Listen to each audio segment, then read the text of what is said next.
तो last class में हम लोगों ने इसमें देखा था कि जो हम लोग एमवीसी के अंदर में एप्लीकेशन डेवलप कर रहे थे, इसके अंदर में हम लोगों ने एक पेज बनाया था। किसका डैशबोर्ड का पेज बना लिया था हम लोगों ने। तो आप लोगों को याद होगा कि अगर लास्ट वाली वीडियो नहीं देखी है तो आप जरूर देख लो, क्योंकि उसके बिना ये नहीं समझ में आने वाला। तो इसमें मैं आपको कुछ चीजें आज बताने जा रहा हूँ कि व्यू के अंदर में हम लोगों ने लास्ट क्लास में हम लोगों ने लॉगिन का पेज बना लिया था। ठीक है, लॉगिन बना लिया था और हमने कुछ हम लोगों ने डिजाइनिंग का भी पार्ट देखा था, जो कि हमारे शेयर्ड फोल्डर में जाके हम लोगों ने कुछ लेआउट्स बनाए थे और एक डैशबोर्ड का भी लेआउट बनाया था। ठीक है, तो डैशबोर्ड का भी लेआउट हमारा बिल्कुल वैसे ही सेम था जैसे हमारा यूजर का था, बस उसमें हमने थोड़े से मेन्यूज वगैरह कम कर दिए हैं। जैसे उसमें हम लोगों ने डैशबोर्ड के अंदर में बनाया जो अकाउंट के नाम से, एक ऑर्डर के नाम से जो बाद में आएगा, और एक लॉग आउट बनाया हमने। ठीक है, और लॉगआउट को फिर हम लोगों ने जो राइट साइड में जो अकाउंट आता है उसको भी हमने लॉगआउट पे कॉल कर दिया है। तो देखो, लॉगआउट पे कॉल करने के लिए क्या है, उसी लिंक पे हमने क्या किया, HAHREF के अंदर में हम लोगों ने कस्टमर कंट्रोलर के अंदर में लॉगिन को कॉल कर दिया। ठीक है, अब कंट्रोलर पे आते हैं। कंट्रोलर जो हमने बनाया था, कस्टमर कंट्रोलर, कंट्रोलर के अंदर में आप देखो, यहाँ पे आपके पास लॉगिन का कंट्रोलर था जो प्रॉपरली हम लोगों ने कर लिया था काम इसमें। लॉगिन के बाद, हाँ, लॉगिन के हमारे पास यहाँ पे दो हैं। एक तो लॉगिन था जो कि गेट था, और एक पोस्ट है। लॉगिन का हमारा एग्जीक्यूशन हो गया था, क्रिएट का हम लोगों ने किया था नया यूजर क्रिएट करने के लिए। और ये हमने एक सी डैशबोर्ड नाम से हम लोगों ने बनाया हुआ है। सी डैशबोर्ड के अंदर में कि जैसे ही यूजर लॉगिन करेगा उसकी अप्रोप्रिएट इंफॉर्मेशन आएगी। तो यहाँ देखो, ध्यान करना, लॉगिन के टाइम पे हम लोगों ने एक सेशन की ऑब्जेक्ट बनाई थी। यहाँ रुके हुए थे ना हम लोग। लॉगिन के टाइम पे हम लोगों ने क्या किया, यूआईडी के नाम से एक ऑब्जेक्ट बनाया और उसके अंदर में हम लोगों ने ओबीजी का ईमेल आईडी पास कर दिया। यानी कि फॉर्म के ऊपर में जो ईमेल आईडी होगी जिससे वो यूजर लॉगिन करेगा, वो हमने इसमें पास कर दी। और फाइनली अगर ये सही होता है तो मेरा सी डैशबोर्ड खुल जाएगा, कस्टमर का डैशबोर्ड खुल जाएगा, है ना। अगर वो गलत होता है तो हमारे पास मैसेज आएगा। अब ये हम उठाते हैं कि whenever we get see dashboard तो क्या होता है। तो सी डैशबोर्ड पे देखो क्या हो रहा है। सी डैशबोर्ड के गेट में जैसे ही ये पेज खुल के आएगा, सी डैशबोर्ड, सबसे पहले मॉडल बनाया और हमने यहाँ पे सेशन लगा दिया है कि अगर सेशन का यूआईडी जो हमने वहां से बनाया है अगर नल नहीं है, नॉट नल है, तो उस केस में ही वो आएगा यहाँ पे। और यहाँ पे आने के बाद वो क्या करेगा, ईमेल आईडी को, जो रजिस्टर्ड ईमेल आईडी है यूजर की, उसको @email आईडी, और उसके साथ हमने क्या किया, वेरिएबल हमने पास कर दिया। कौन सा, जो हमारा सेशन का था। अगर ये दोनों वैल्यू मैच कर रही हैं तो वो क्या करेगा, डेटा रीडर हमने लिया, व्हाइल लूप चलाई, और डेटा रीडर के अंदर हम लोगों ने सारी वैल्यूज को कॉल कर दिया, 0 1 2 3। यानी ईमेल आईडी, पासवर्ड, नेम और मोबाइल, ये चारों चीजें चाहिए हम लोग। ठीक है, और हमने जो ये पास कॉल किया ना, ये हमने किया फॉर्म के लेआउट पे, जो मेरा फॉर्म का लेआउट है ओबीजे। ओबीजी की value, email ID is equal to this, password is equal to this. यानी कि जैसे ये फॉर्म गेट करेगा यूजर, ये चलेगा, और एक एक वैल्यू जो ईमेल आईडी में जो वो सिलेक्टेड है उसकी इंफॉर्मेशन आ जाएगी। ठीक है, अगर नहीं आता है, सपोज कर लो कि ये आईडी गलत हो, मतलब नल हो, डायरेक्टली कोई सी डैशबोर्ड को खोलने की कोशिश करेगा, तो उसकी वैल्यू अगर नल होती है तो वो किस पे भेज देगा, redirect to login, login page पे उसको सेंड कर देगा फुल पैरामीटर। ठीक है, नाउ यहां तक हो गया था हमारा। उसके बाद हमने क्या किया, जैसे ये पेज खुल रहा है तो इस पेज का पोस्ट भी हो गया, तो गेट है। पोस्ट में हमने क्या किया, पोस्ट में हमने अपडेट की कोडिंग कर दी, सी डैशबोर्ड के अपडेट की कोडिंग कर दी। अपडेट में अब क्या चाहिए, हमें को दो पैरामीटर चाहिए होगा। कौन कौन सा, एक तो हमें फॉर्म का लेआउट चाहिए और दूसरा एक आईडी चाहिए स्ट्रिंग टाइप की। तो हमने ए के अंदर में हमने क्या किया, जो हमने स्ट्रिंग टाइप की आईडी ले रखी है उसके अंदर ने सेशन की वैल्यू पास कर दी, और इसके बिहाफ पे हम लोगों ने क्या किया, अपडेट की क्वेरी चला दी। क्लियर है ना। तो ये जब आप अपडेट की क्वेरी आप चला दोगे तो क्या होगा, सारी वैल्यूज अपडेट हो जाएंगी। यहाँ पे कनेक्शन ओपन हुआ और यहाँ पे क्लोज हुआ, और फाइनली एक मैसेज आ जाएगा डैशबोर्ड पे कि आपका जो है पासवर्ड अपडेट हो चुका है। क्योंकि लॉग आउट का हम लोगों ने इससे बनाया हुआ है, तो लॉग आउट को हम लोग कॉल किया तो किसमें, लॉगिन से कॉल कर रहे हैं। यानी जैसे ही लॉगिन पे क्लिक करेंगे, इस मेथड पे क्लिक करेंगे।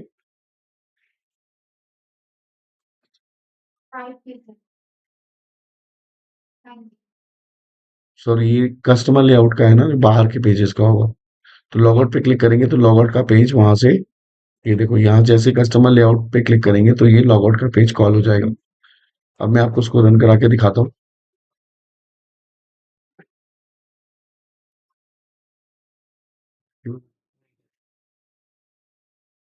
तो आपको पहले इसको मैं इसको एग्जीक्यूट करके दिखाता हूँ एक बार।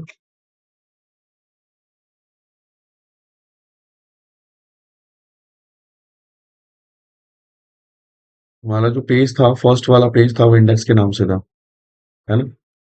हमारा इंडेक्स के नाम से पेज है। उस इंडेक्स के पेज के अंदर में अगर मैं इस पेज को रन कराता हूँ, चलिए, ये पेज था।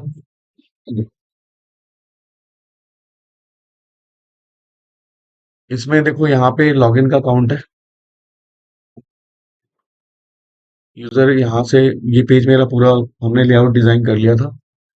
और यहाँ से हम लोगों ने माई अकाउंट पे जाते हैं तो लॉगिन का आता है।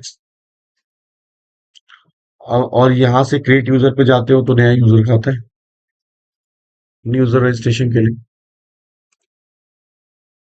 और यहाँ से लॉगिन के लिए जाएगा, जैसे मान लो कोई एग्जिस्टिंग आईडी है और उसको मैं लॉगिन करना चाहता हूँ, तो उसका एग्जिस्टिंग आईडी और पासवर्ड में डाल के यहाँ से जैसे मैं लॉगिन करता हूँ, तो हमारे सी डैशबोर्ड वाले पेज पे चला जाएगा। सी डैशबोर्ड पे जो मैंने आपको दिखाया था, गेट डेटा। गेट डेटा में ईमेल आईडी, उसका पासवर्ड, उसका नाम और मोबाइल नंबर आ गया। अब इसमें से उसको पासवर्ड चेंज करना है। उसने पासवर्ड चेंज कर लिया यूजर ने, और मोबाइल नंबर भी चेंज करना है।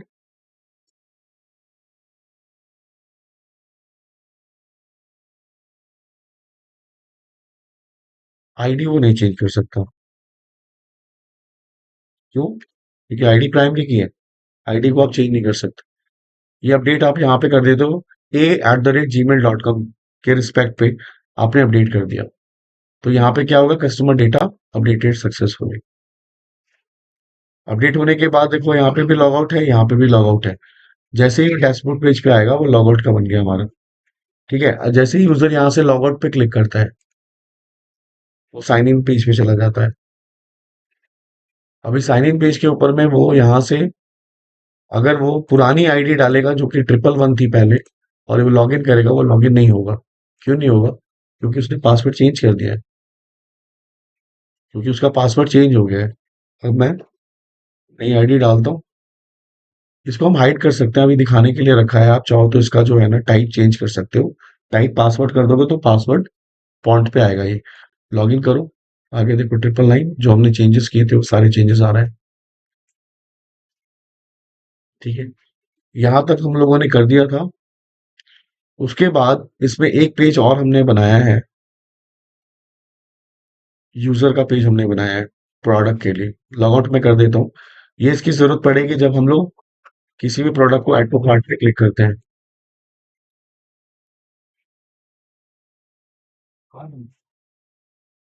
ठीक है, तो यहाँ पे एक और पेज हम बनाते हैं। जैसे हमने यहाँ से लॉग आउट कर लिया, और यहाँ पे जैसे मैं बैंक पे चला जाता हूँ, तो ये जो प्रोडक्ट आपके पास आ रहा है ना, ये सारा डेटाबेस से आ रहा है।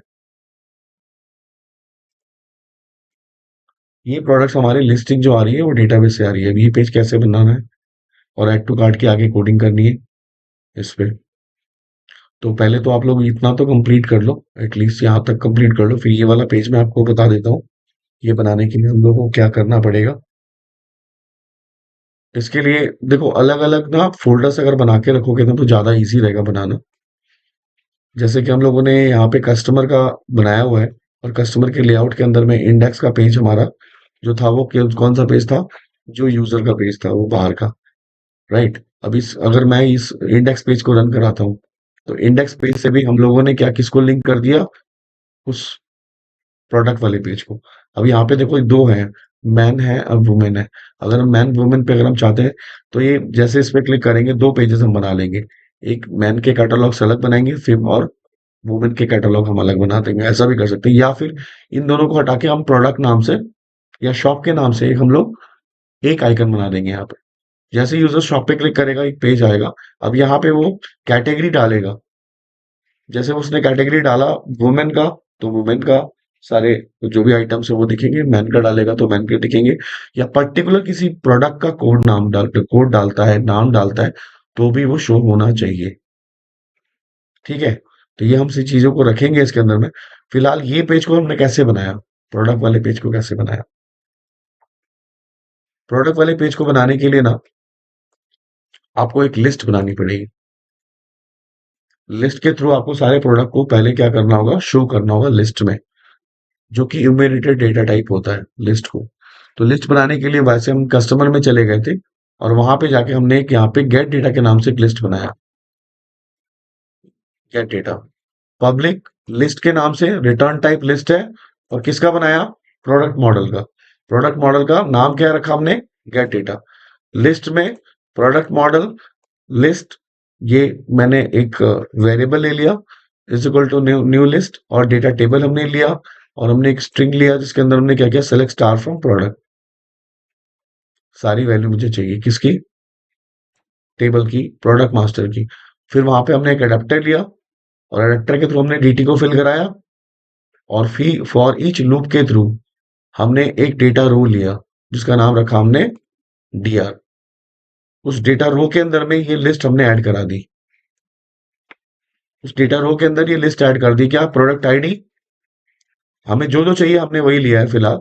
और अगर आपको सपोज चाहिए कुछ और चाहिए तो वो भी आप ले सकते हो। हमने कुछ वेरिएबल्स लिए, जैसे हम लोगों ने यहाँ पे डिस्क्रिप्शन नहीं लिया है, उसकी मेरे को जरूरत नहीं पड़ी तो मैंने डिस्क्रिप्शन नहीं लिया। ठीक है। तो हमने प्रोडक्ट आईडी लिया है, उसकी प्राइस लिए हैं, उसकी इमेज चाहिए मुझे, इमेज लिया है, कैटेगरी और नेम। ये एक हमने लिस्ट में फॉर ईच के अंदर में लिया और यहाँ पे रिटर्न करा दिया लिस्ट को। लिस्ट को क्या रिटर्न करा दी? ये वाला जो लिस्ट हमने बनाया था। अब इस लिस्ट के अंदर प्रॉपर्टी किसकी जा रही है? प्रोडक्ट मॉडल की। तो प्रोडक्ट मॉडल की लिस्ट यहाँ पे आ जाएगी। और इस लिस्ट के थ्रू अब हमने क्या किया देखो, इस लिस्ट के थ्रू जो हमने पेज बनाया प्रोडक्ट का, गेट डेटा, प्रोडक्ट के नाम से एक लेआउट हमें बनाना है, व्यू बनाना है। तो प्रोडक्ट के नाम से हमने एक पेज वो बनाया जिसके अंदर में हमने प्रोडक्ट मॉडल को कॉल कर दिया और यहाँ पे हमने क्या किया, गेट डेटा। तो जैसे ही गेट डेटा करेंगे क्या होगा, पूरा का पूरा जो डेटा है ना यहाँ लिस्ट में आ जाएगी। ये पूरा जो डेटा है आपकी लिस्ट में रिटर्न हो जाएगी, गेट डेटा अगर हम कॉल कर रहे हैं तो गेट डेटा हमने कहाँ पे कॉल किया है? आपके प्रोडक्ट वाले पेज पे। और इसी से यहां से राइट क्लिक किया और क्या हमने एक ऐड व्यू बना दिया। व्यू का नाम क्या रखा हमने? प्रोडक्ट। व्यू का नाम हमने रखा प्रोडक्ट। और उस प्रोडक्ट के व्यू पे अब क्या, अब ये प्रोडक्ट पे व्यू रखा तो ये प्रोडक्ट हमारा इस तरह का बन गया, जिसके अगर आप चाहो तो वहां पे मॉडल कॉल कर लोगे तो इस तरह से आ जाएगा, नहीं तो आपको ये डायरेक्टली हार्ड कोड करना पड़ेगा। Eight the rate model enumerated, ये इन्यूमरेबल है। आई इन्यूमरेबल, इसका मतलब ये होता है कि आपकी जो वैल्यू है ना वो लिस्ट के अंदर में रिटर्न हो रही है। आपका जो टाइप है वो जेनेरिक है। ठीक है। और इसके अंदर में एप्लीकेशन का नाम क्या है? MVC design. उसके अंदर में मॉडल, मॉडल का नाम है प्रोडक्ट मॉडल। ठीक है। बाकी इसका लेआउट जहां से बना हुआ है वो तो आएगा आएगा। हमने लेआउट मेन से लिया हुआ है। ठीक है। लेआउट मेन से इसमें लिया हुआ है प्रोडक्ट का। और उसके बाद हम लोगों ने यहाँ पे देखो एक at the rate using HTML begin form, at the rate using HTML begin form, एक फॉर्म स्टार्ट किया और एक लूप स्टार्ट किया। For each where item is equal to model. क्यों? क्योंकि मेरे को मॉडल के बेस पे काम करना है। ये मॉडल के बेस पे काम करना है ना। मॉडल मेरा किसकी प्रॉपर्टी है? इसकी प्रॉपर्टी है, एमबीसी मॉडल है ना। तो एमबीसी मॉडल में प्रोडक्ट मॉडल यहाँ पे यूज होएगा ना। तो प्रोडक्ट मॉडल के अंदर में यहाँ पे कुछ डिजाइनिंग का काम है। लाइक हमने जो आपका एस टी वो पेज बना हुआ था ना, इंडेक्स वाला पेज, इसमें बहुत सारे आइटम थे। उसमें से ही मैंने एक डिव जो है वो मैंने कॉपी कर लिया। ये वो डिव है, देखो वो ये डिव है जिसके अंदर में एक आइटम आ रहा है। उसमें तो स्टैटिक थे। अगर आप प्रोडक्ट वाला पेज देखोगे, मैन, ये प्रोडक्ट वाला पेज है, सपोज कर लो मैन का है। ये देखो, इसी में से मैंने क्या किया, इसमें से मैंने एक डिव को कॉल, एक सिर्फ एक आइटम को कॉल कर लिया। ये आपको ढूंढना पड़ेगा, नहीं तो मैं आपको कोड दिखा ही रहा हूँ, उसमें से आप बना सकते हो। तो ये जो है आपका, ये स्पेसिफिक एक आइटम, क्यों, यहाँ तो स्टैटिक है, ये तो स्टैटिक है ना सारे बने हुए, मुझे डायनामिक बनाना है। मैंने ये लिस्ट वगैरह हटा दिया, सिर्फ ये बनाया, क्योंकि अगर मैं इसको भी लेता तो काफी ज्यादा कॉम्प्लिकेटेड होता आप लोगों के लिए। इसलिए मैंने सिर्फ एक प्रोडक्ट लिया है, एक को मैंने कॉपी किया, और उस कॉपी करने के बाद देखो ये जो मॉडल है मेरे पास में, यहाँ पे इस प्रोडक्ट के अंदर में एक प्रोडक्ट को हमने क्या किया, एक फॉर लूप के अंदर डाला, जिसकी प्रॉपर्टी मॉडल है। और यहाँ पे मैंने इमेज के अंदर में @URL कंटेंट के अंदर में आइटम डॉट प्रोडक्ट पाथ, वहां तो पाथ आएगा ना। तो इमेज के अंदर में क्या आएगा, इमेज के सोर्स के अंदर में क्या आ जाएगा, वो इमेज डायरेक्टली आपकी शो हो जाएगी, आपकी जो इमेज है वहां पे शो हो जाएगी। फिर उसके बाद डिफ के अंदर में फिर दूसरा पार्ट क्या आ गया, प्रोडक्ट की आईडी आ गई, प्रोडक्ट की आईडी। उसके बाद एक हिडन फील्ड में प्रोडक्ट की आईडी ले लिए, हिडन फील्ड, क्योंकि हमें कल के डेट में कैलकुलेशन भी करानी है, हिडन फील्ड में ले लिया है। उसके बाद फिर हमने क्या लिया, उसका नाम, उसकी डिस्क्रिप्शन, और उसका रेट, उसकी जो नीचे की डिजाइनिंग की पार्ट है एज एज इट इज है, और उसमें एक बटन ले लिया, सबमिट, जो ऐड टू कार्ट का काम करेगा। ये एक डिजाइनिंग है, और ये लूप के अंदर ये दो लूप है यहाँ पे चल रहे हैं। पहला है यूजिंग, लिया हमने, यूजिंग से यूज किया हुआ है, यूजिंग HTML बिगिन फॉर्म, क्योंकि एक फॉर्म है, फॉर्म के अंदर ही सारी प्रॉपर्टी हमारी पास होगी। दूसरा फॉर ईच, ठीक है। ये इस तरह से हम लोगों ने पेज को बनाया है, प्रोडक्ट वाले पेज को, ताकि यूजर जब प्रोडक्ट पे क्लिक करे तो वो प्रोडक्ट का पेज पॉपअप हो जाए। पॉपअप होने के लिए उसको चाहिए लिस्ट, इसके बिना नहीं होगा। आपको पहले, आपको ये क्या होना, गेट डेटा का मेथड एक बनाना होगा, उसको कहीं भी बना लो उस पेज पे, गेट डेटा का मेथड बनाना होगा। और जो आप प्रोडक्ट का पेज बनाओगे, जो आप प्रोडक्ट का पेज बनाओगे जिसका नाम प्रोडक्ट है मेरे पास,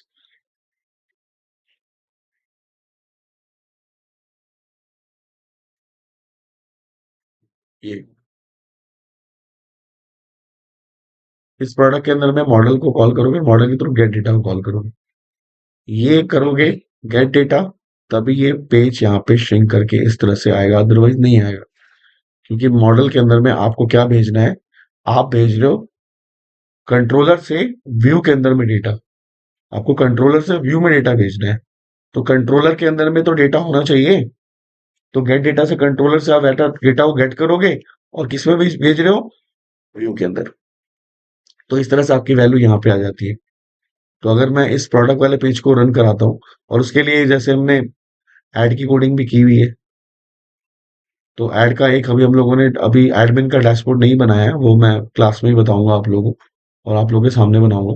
ये काम हमारे एक्चुअली लास्ट वाले क्लास थे, का कुछ वर्क रह गया था, तो मैं आपको अभी करा रहा हूँ, ताकि उस चीज तक, वहां तक आप पूरा कंप्लीट कर लो। जैसे मैंने कस्टमर का डैशबोर्ड बना दिया, अब हम लोग एडमिन का डैशबोर्ड बनाएंगे, जिसके अंदर में एडमिन क्या करेगा, नए प्रोडक्ट्स को ऐड करेगा, जो प्रोडक्ट को ऐड करेगा वो प्रोडक्ट डेटाबेस में जाएगा, और उसी को यूजर यहाँ से प्रोडक्ट को परचेज कर सकता है, यानी ऐड टू कार्ट कर सकता है। ठीक है। अभी फिलहाल हम लोगों ने ऐड टू कार्ट का भी मॉडल इसमें नहीं बनाया है, हमने उसके उसका कोई डेटाबेस भी नहीं बनाया है, सॉरी टेबल भी नहीं बनाई है, नई मॉडल बनाई है। ये बाहर का पेज हो गया हमारा लेआउट, सॉरी, ये मेरे प्रोडक्ट का पेज हो गया, बाद में हमारा यही मेन रहेगा।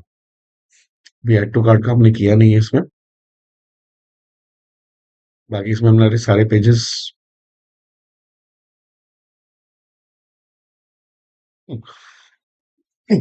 कंप्लीट हो गए थे। यहाँ से हमारा लॉगिन हो गया, और अगर आप चाहो तो क्रिएट यूजर कर सकते हो यहाँ से।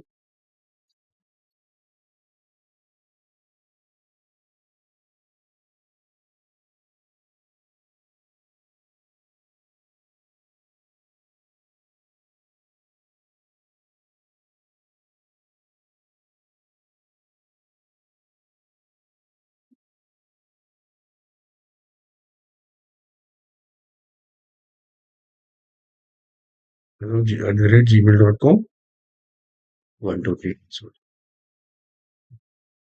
ये आपका आपकी फाइल क्रिएट हो गई है।